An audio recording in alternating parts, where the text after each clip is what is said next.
Iran पर बहुत बड़े हमले की तैयारी में जुटा अमेरिका कब अचानक हमला कर दे, किसी को कुछ नहीं पता।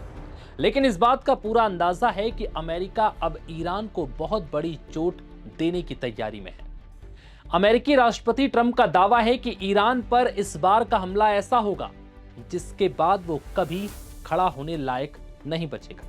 हालांकि ईरान पर ट्रंप की इन धमकियों का कोई खास असर नजर नहीं आ रहा, क्योंकि ईरान पहले ही काफी तबाह हो चुका है और अब उसके पास खोने के लिए कुछ खास बचा नहीं है।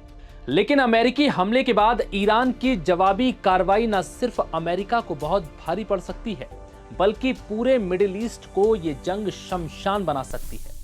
यही वजह है कि अब यूएई यानी संयुक्त अरब अमीरात ने संभावित अमेरिकी हमले को रोकने के लिए ट्रंप से अपील की है। ब्लूमबर्ग की रिपोर्ट के मुताबिक यूएई ने अमेरिकी राष्ट्रपति से कहा है कि वो भूल कर भी ईरान पर दोबारा सैन्य कार्रवाई न करे। यूएई ने ट्रंप से अपील की है कि युद्ध की जगह कूटनीतिक मौका दिया जाए। यूएई ने ट्रंप से बातचीत में कहा कि ईरान पर हमला कर अमेरिका अपने मकसदों को हासिल नहीं कर पाएगा, उल्टा उससे पूरे मिडिल ईस्ट में तनाव और आर्थिक संकट बढ़ सकता है, जिससे बहुत बड़ी दिक्कत खड़ी होगी। रिपोर्ट में कहा गया है कि यूएई का रुख पहले की तुलना में बदला हुआ दिख रहा है। हालांकि इससे पहले यूएई ईरान के खिलाफ ज्यादा सख्त रुख अपनाता रहा था। हालिया युद्ध के दौरान भारी नुकसान झेलने के बाद अब अबू धाबी खुलकर तनाव कम करने की बात कर रहा है।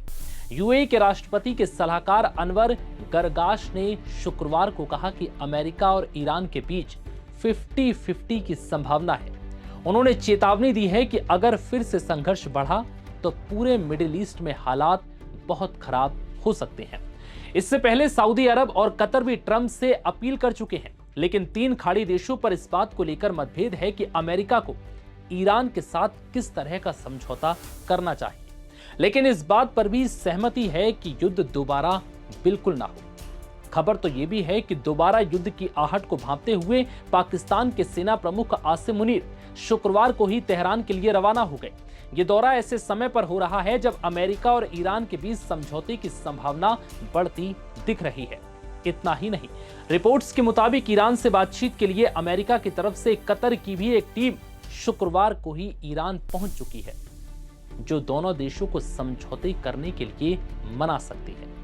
अब ये जान लीजिए कि पिछले 24 घंटे में क्या क्या एक्शन हुआ है। दरअसल यूरोपियन यूनियन ने ईरान पर नए प्रतिबंध लगाने की दिशा में कदम बढ़ाया है। ये प्रतिबंध ईरान के उन अधिकारियों और लोगों पर लगाए जा सकते हैं जो हॉर्मुज स्ट्रेट बंद होने के लिए जिम्मेदार हैं। यूरोपियन यूनियन ने कहा है कि हॉर्मुज की नाकेबंदी अंतर्राष्ट्रीय कानून के खिलाफ है। इसी वजह से यूरोपीय देशों ने अपने मौजूदा ईरान प्रतिबंध ढांचे का दायरा बढ़ाने की प्रक्रिया शुरू कर दी है। इससे अब और ज्यादा लोगों और संस्थाओं पर कार्रवाई की जा सकेगी, जिससे ईरान को और बड़ा नुकसान हो सकता है। फ्रांस ने यूएनएससी में नया प्रस्ताव तैयार किया है, जिसका मकसद हॉर्मुज स्ट्रेट में अंतर्राष्ट्रीय मिशन तैनात कर जहाजों की आवाजाही बहाल करना है। अमेरिका और ईरान के बीच लंबे समय से चल रहे तनाव को खत्म करने के लिए एक नई डील का मसौदा तैयार किया गया है। खबरों के मुताबिक इस समझौते के जरिए दोनों देशों के बीच चरणबद्ध तरीके से युद्ध विराम लागू किया जाएगा। रिपोर्ट्स के अनुसार अमेरिका चाहता है कि ईरान अपने परमाणु कार्यक्रम को सीमित करे और पश्चिम एशिया में तनाव कम करने के लिए कदम उठाए। वहीं ईरान चाहता है कि उस पर लगे अमेरिकी प्रतिबंध धीरे धीरे हटाए जाए।